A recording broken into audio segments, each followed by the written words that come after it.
The Holy Gospel according to Luke. Glory to you, O Lord.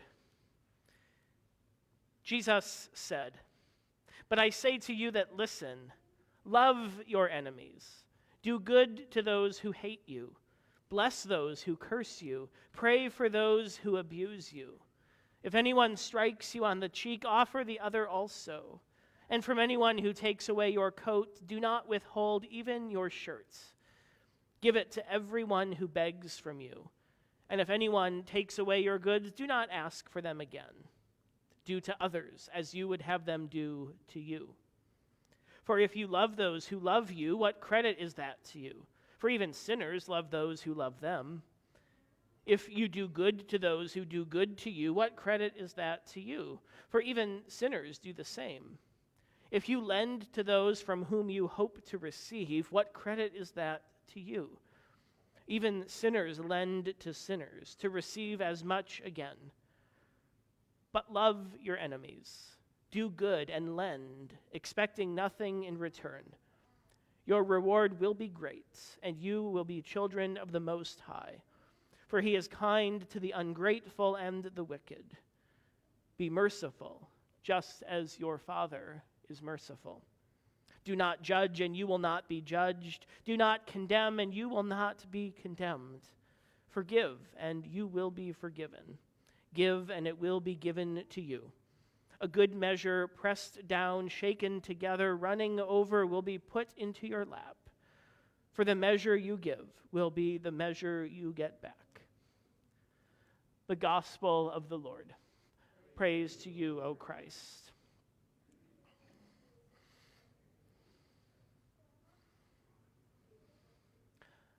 It's one heck of a story, really. Enough, in fact, to occupy the last 14 chapters of Genesis. That's 28%, over a quarter of the first book of the Bible. Not many biblical stories can also claim a Tony-nominated Broadway musical to their credits, but with all due respect to Tim Rice and Andrew Lloyd Webber, the amazing Technicolor Dreamcoat may not have actually been so Technicolor after all had they read their Hebrew.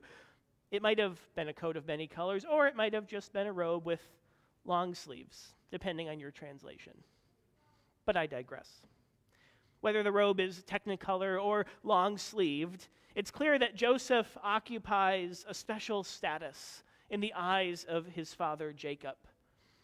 Joseph is, after all, the only one of two children born from Jacob and his second and favorite wife, Rachel.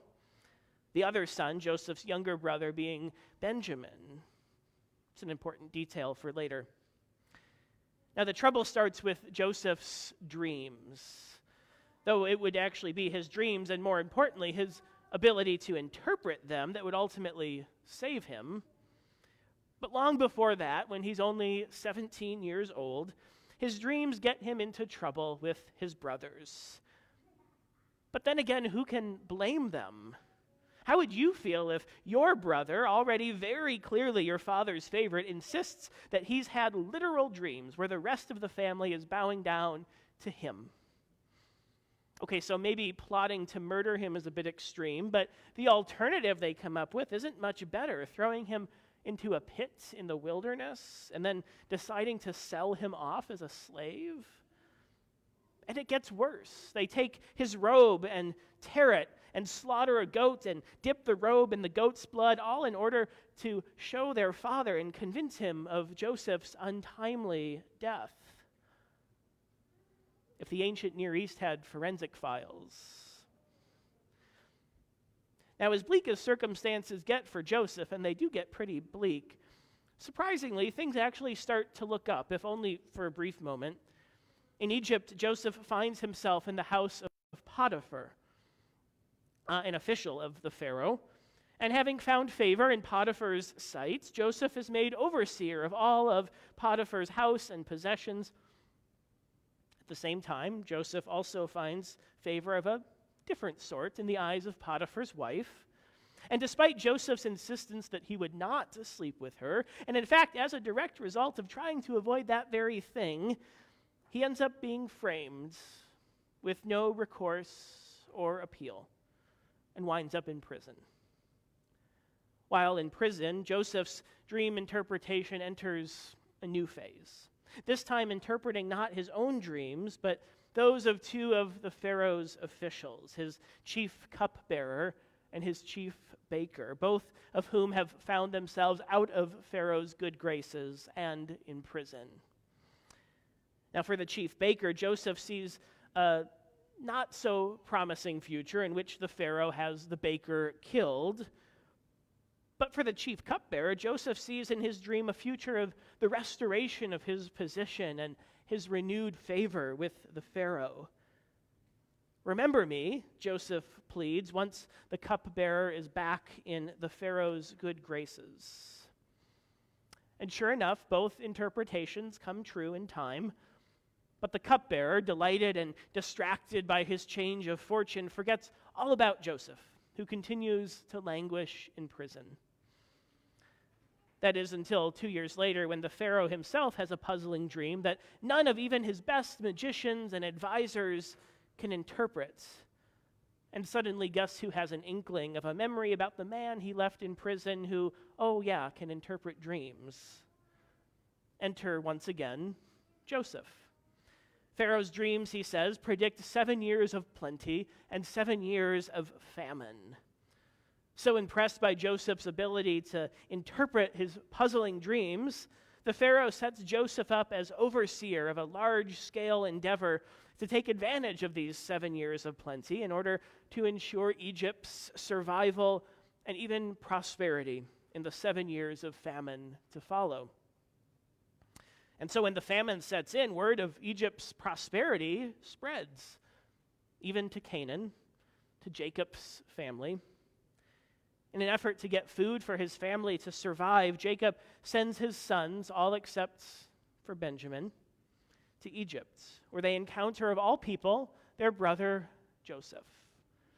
Except they have no idea it's him. But Joseph, with as much time as he's had to think all those years, instantly recognizes them. Through a series of interrogating questions, Joseph learns that they have come on behalf of their father and youngest brother, both of whom have stayed behind. But then Joseph insists that they return home and this time bring back Benjamin to Egypt with them, all the while holding another one of them as hostage. By this time, Jacob is all but certain he's now lost a second son when only 9 of the 10 come back. And so you can imagine his hesitance to let them return with Benjamin. But with the famine continuing and their own survival at stake, there's really no other choice. So he lets them return, all of them. And so the brothers, for the first time since abandoning Joseph to a pit in the wilderness, all reunite in Egypt. Everything seems to be going well. The hostage has been released. They're all back together. They don't know who each other are yet. But Joseph is going to send them on their way back to their father with as much food as they can carry and with all the money they brought with them as payment. So why then does Joseph put his silver cup in Benjamin's bag and send his steward after them to trap and expose the alleged theft? Revenge, maybe? A power play? I'm not so convinced. If Joseph let them go, when would he see them again? It was already improbable enough that his warped twists of fate had led him to Egypt and brought him to a position of power and privilege, and had led his brothers also to Egypt and reunited them. He couldn't let them go. At least not yet. So entrapping and catching Benjamin seems like a last-ditch effort to extend this visit, however messed up the scenario is, to buy Joseph more time, to figure out what to do next. Only when Joseph's older brother pleads for Benjamin's release, offering himself in his place, and disclosing all the family secrets and pain of the last several years, only then can Joseph contain himself no longer. "I am Joseph," he confesses, weeping so loudly that all the Egyptians in the Pharaoh's household hear him. "Is my father still alive?" It really is one heck of a story. It's a wild story with all the makings of a good biblical drama. With one notable exception. Did you notice who's missing? Where's God? I mean, this is a Bible story, right? Now, sure, God is there on the sidelines. There's some mentions of God. But never once in this story does God act or speak as a character on their own, only reported by way of observation in retrospect. I wonder if that's more often than not how we experience God. From Sunday school on up, we're taught to think of God as a vocal and active presence in our lives. God has a plan for us and for all people. God is there in the little things and in the big things if we just pay attention, pray, and have enough faith. And that's all well and good for some people. But what happens when we don't feel God's presence? When we doubt the plan? When we can't for the life of us detect even the slightest sliver of divine presence in the moment as things are unfolding? Perhaps especially when the going gets tough. God's presence is sometimes like that. But that doesn't mean that God is not there. Hindsight, spiritual hindsight, is 2020. In the 3 years I spent between my college graduation and what would end up being the start of seminary, though I didn't know that at the time, I struggled to find meaningful post-college work.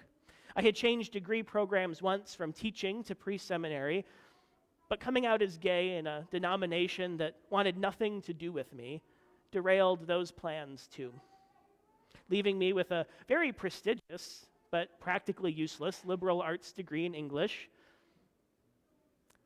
And so on the nights I spent walking back from the train to my apartment, from one or the other of whatever 2 concurrent part-time jobs I had at the time, I wondered, sometimes very vocally and brutally honestly with God, if that period of my life would ever come to an end, if things would ever change. Now that I look back on those walks and those 3 years, I wouldn't trade it for anything because of where it led me. To a church home that for the first time showed me I could be gay and Christian. To a reawakened call to ministry I had thought was dead in the water. And to a calling where I get to embody even a tiny fraction of a sliver of that same kind of radical welcome and affirmation that I experienced. Now, to be clear, I'm not suggesting that everything happens for a reason. I'm not sure I totally believe that. But I do believe that God is present in everything that happens. In the end, and maybe long before the end, Joseph did have a long time to think, after all. He recognized that too. That seems to be the power of his words to his brothers, almost like a confession. As one biblical scholar puts it, though none of what has happened to him over the course of his life is what he'd have chosen it to be, Joseph can now see that God has set him up to preserve life.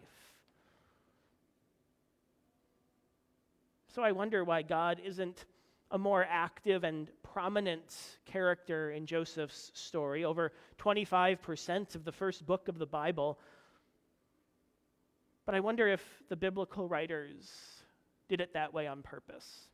I wonder if the biblical writers wanted us to question and to wrestle with the presence of God in order to come to realize, like Joseph, like his brothers, like his family, that God was there all along. I wonder where you have wrestled with that very same question.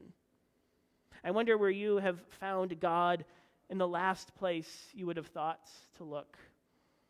I wonder what twists and turns of your own life have led you to a more profound experience of grace or reconciliation or wholeness, like Joseph and his family experienced, than you could have ever dreamed possible from the onset.